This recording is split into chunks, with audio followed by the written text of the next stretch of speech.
امرالله صالح وایي د پاکستان په ویزو کې د کمیشن اخیستونکي به ډیر ژر ونیول شي.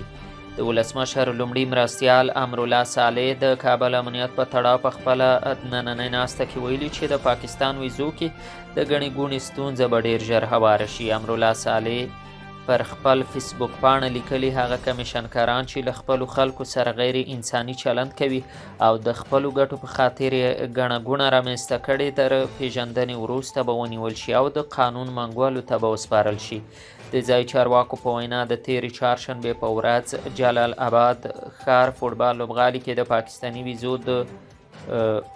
ویش پر مهال د ګڼې ګوڼې له امله 12 ښځې مړې او 14 نور ټپیان شول چې د مسلې په پراخه کچه د خلکو غبرګونونه راوپارول. صالح د خپلو خبرو پر دوام ویلي چې په کابل ښار ولسوالیو کې د ترهګرۍ د پټې او ویدې هستۍ پر وړاندې د خلکو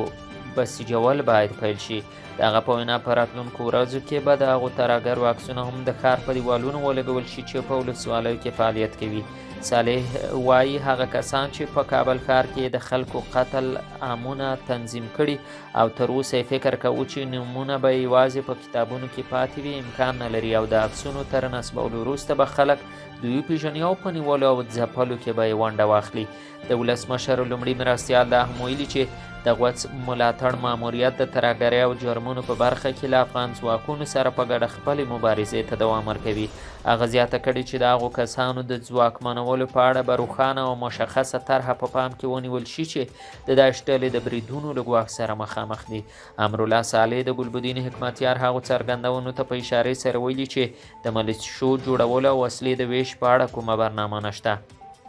ګلبدین حکمتیار د روان کال د سنبلې میاشتې په اومه نیټه کابل کې د جمعې په لمانځه کې په خطبه کې پر افغان حکومت نیوکه وکړه چې د سولې پروسې سره مخالفت کوي او زیاته یې کړه چې د هند په مرسته په کابل او شمالي ولایتونو کې د ملیشه ځواکونو پر جوړولو کار پیل شوی دی.